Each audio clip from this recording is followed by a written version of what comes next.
ప్రభువైన యేసుక్రీస్తు మధుర నామంలో మీ అందరికీ ఉదయకాలపు శుభములు తెలియజేస్తూ ఉన్నానండి. ఈరోజు దేవుని వాగ్దానం ఏప్రిల్కి రాసిన పత్రిక 1వ అధ్యాయం 9వ వచనం.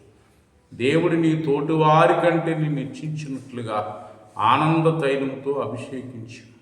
దేవుడి ఉదయకాలం పిల్లరా, దేవుడు ఒక మంచి వాగ్దానాన్ని మన జీవితంలో నెరవేర్చబోతున్నాడు.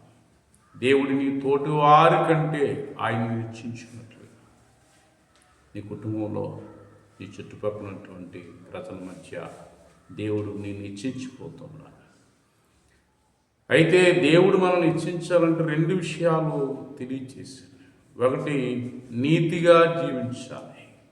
రెండవదిగా పాపమును విడిచిపెట్టి పిల్లరా పరిశుద్ధముగా మనం జీవించాలి.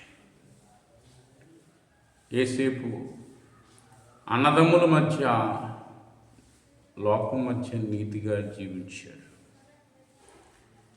పాపాన్ని ద్వేషించాడు.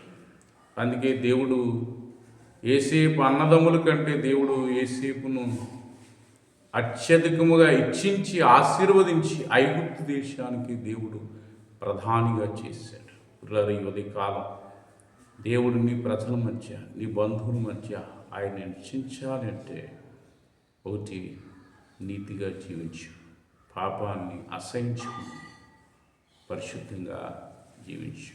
ప్రభు నిన్ను నీ కుటుంబాన్ని ఆయన హెచ్చించి ఆశీర్వదించి ఆనంద తైలంతో అభిషేకిస్తాడు. ప్రార్థనలో ఏకీవించండి. ప్రభు మీకు సహాయం చేస్తాడు. పరిశుద్ధులైన తండ్రి, ఉదయకాలం తండ్రి, దేవాన్ని మంచి వాగ్దానం నీ తోటి వారి కంటే నిన్ను హెచ్చించి ఆనంద తైలంతో అభిషేకిస్తాను తండ్రి. ఆ విధంగా నాయన ప్రార్థన ఏకిస్తున్నటువంటి వారి కుటుంబాలు, వారి బిడ్డలను నాయన ఈ లోకంలో ప్రత్యేకపరిచి వారిని హెచ్చించి ఆశీర్వదించి, ఏసేపు ఎలాగైతే యేసేపును ఆశీర్వదించి హెచ్చించి ఫలించేటి కొమ్మగా చేసావు ప్రభువా, ఆ విధంగా వారి బిడ్డల్ని వారి కుటుంబాలను దీవించండి నాయన. ఉదయకాలం ప్రార్థనలు ఏకిస్తున్నటువంటి వారి కుటుంబాలను వారి బిడ్డలను ప్రభువా నీ పరలోక దీవెన ఆశీర్వాదంతో నేను నింపి నడిపించి మీరే నీ బిడ్డలైన వారిని ఆశీర్వదించుకొని యేసు నామమున ప్రార్థన చేసి వేడుకుంటున్నాను మా పరమ తండ్రి.